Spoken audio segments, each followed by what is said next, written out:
Vous avez remarqué que malgré toutes vos prières, vous galérez dans votre vie.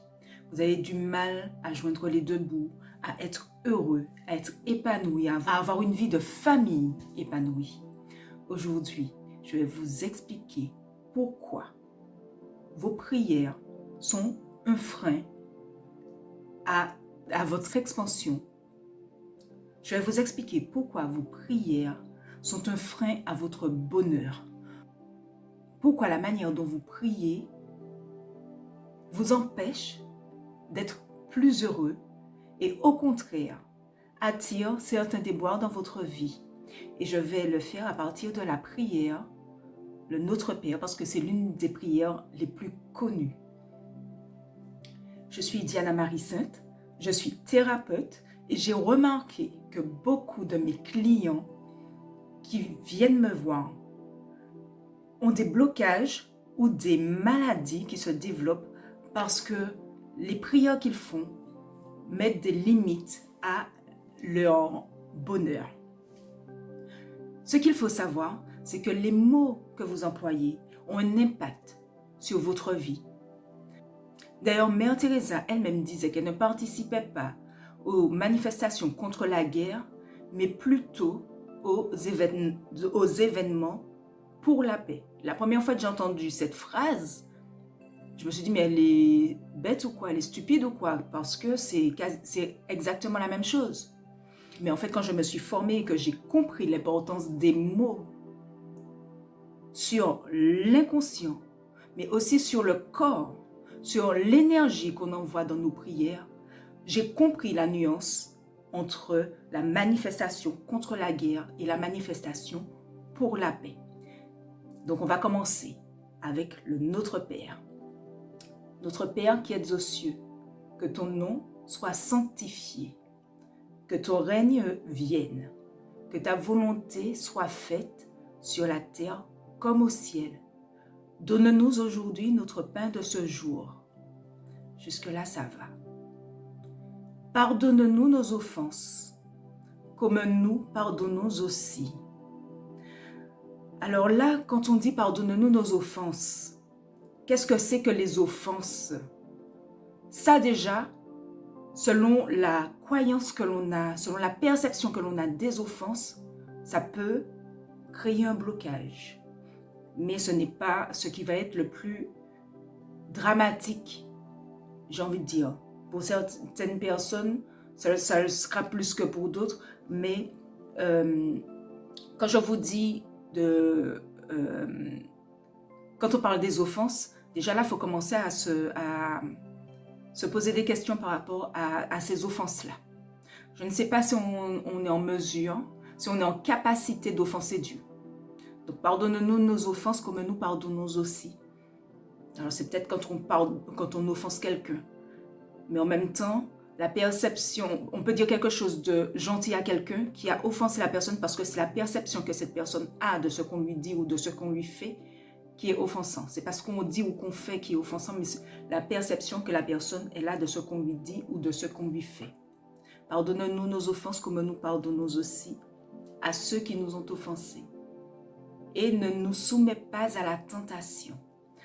Alors, cette histoire de tentation, je crois que c'est la pire chose en fait. Tout simplement parce que la tentation, quand on parle de la tentation dans la religion, dans la Bible, on pense surtout à la sexualité, au fait que, à la relation homme-femme, au fait que, et femme-homme, au fait que Ève, elle a fait Adam manger la pomme. Ils ont été tentés par le fruit de l'arbre défendu.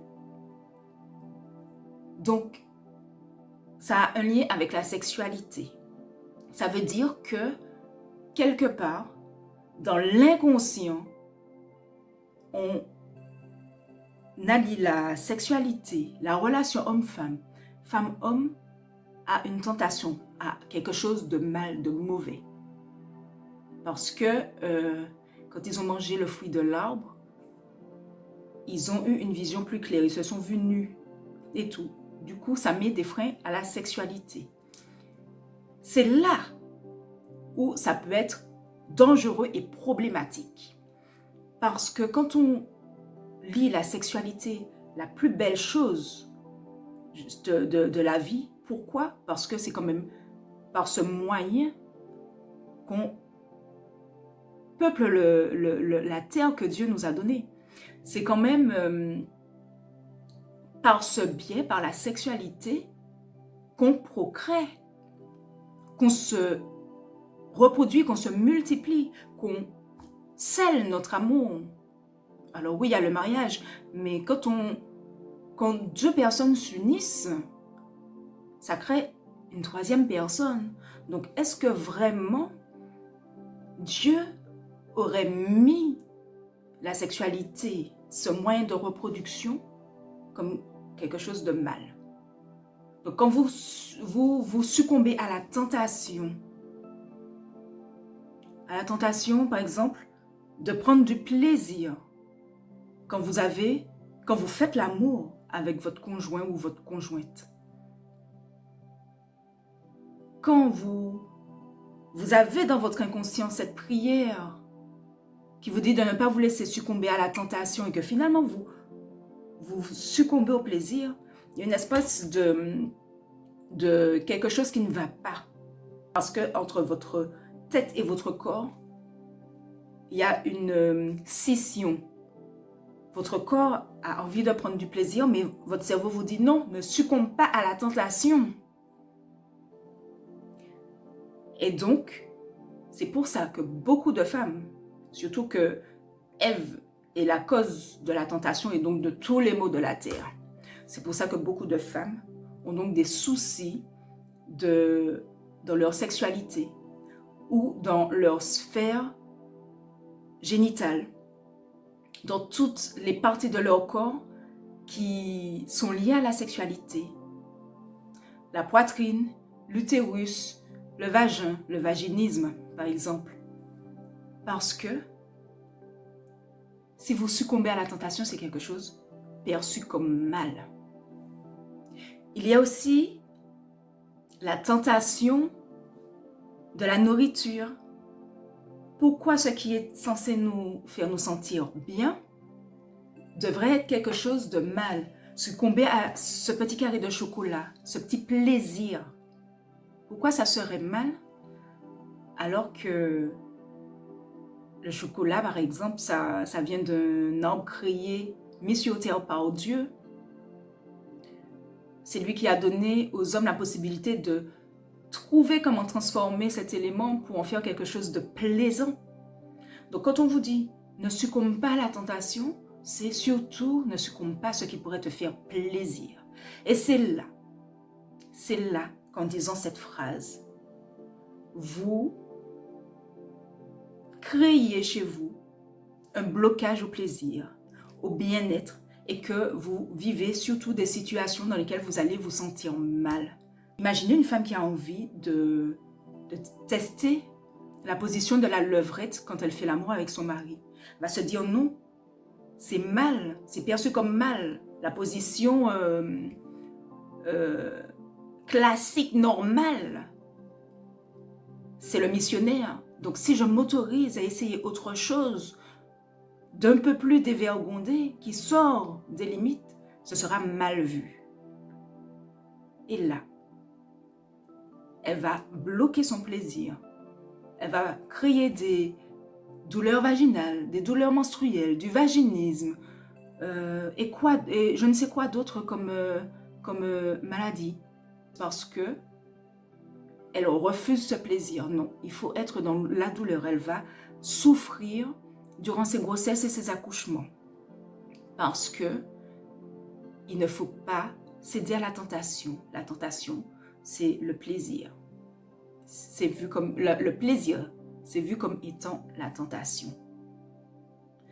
Ces femmes qui ne vont pas s'autoriser ça, malheureusement, ne connaîtront jamais le plaisir dans leur sexualité et verront celles qui sont un peu plus libres, qui assument davantage leur sexualité comme étant des PUTE.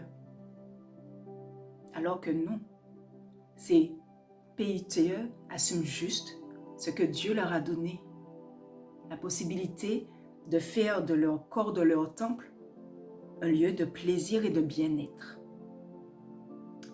Donc cette phrase déjà ne nous laisse pas succomber à la tentation, on peut la transformer et dire par exemple, accorde-moi ce qui me fait me sentir bien, ce qui me fait prendre du plaisir, ce qui me fait être bien dans ma tête, dans mon corps, dans mes relations, avec mes enfants, avec mon mari, ma femme, mon compagnon, ma compagne, avec mes collègues.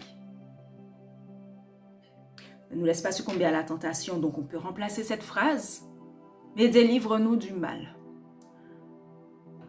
Qu'est-ce que le mal? Selon les époques, selon les cultures, le mal n'est pas identique. Donc quand on dit délivre-nous du mal,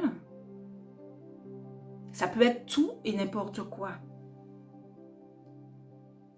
Tuer par exemple, c'est vu comme étant mal. Pourtant, encore aujourd'hui, il y a des pays où la peine de mort, elle existe. Donc, est-ce que c'est bien ou est-ce que c'est mal de tuer? Voilà. Donc, je pose ça là, c'est une piste de réflexion. Il y a le bien et le mal selon les cultures, selon les époques, selon l'éducation qu'on a. Délivre-nous du mal. Ça sous-entend qu'on est entouré de mal. Vous allez me dire, oui, mais il y a les guerres, il y a la famine.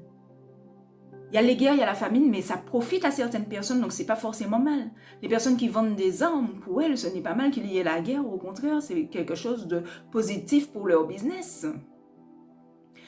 Les pays où il y a la famine, c'est positif pour les personnes qui aiment être dévouées et à la cause humanitaire. S'il n'y a pas la famine, s'il n'y a pas la pauvreté, elles seront quoi ces personnes? Les écologistes, s'il n'y a pas la pollution, ils ne peuvent pas militer pour l'écologie. Est-ce que vous comprenez? Donc délivre-nous du mal. Qu'est-ce qui est mal? De polluer la terre? Oui, mais ça donne une mission aux écologistes. Donc, plutôt que de dire délivre-nous du mal, vous pouvez dire attire le bien dans ma vie, mets le bien dans ma vie. Mets des choses plaisantes, des conditions plaisantes dans ma vie. Accorde-moi le bonheur. Amen. Voilà, donc je vous ai décortiqué la prière du Notre Père afin que votre vie soit meilleure, afin que vous puissiez utiliser des mots qui vont vous faire du bien au lieu de vous faire du tort, qui vont mettre du bonheur dans votre vie au lieu d'attirer le malheur. N'hésitez pas à vous abonner et surtout à me dire quelle autre prière vous aimeriez que je décortique pour vous pour pouvoir mieux la faire et attirer plus de bonheur et de bien-être dans votre vie. Je mettrai le lien en bas pour pouvoir m'envoyer des mails avec la prière que vous souhaitez que j'analyse pour vous. Surtout, abonnez-vous et activez la cloche pour recevoir mes prochaines notifications.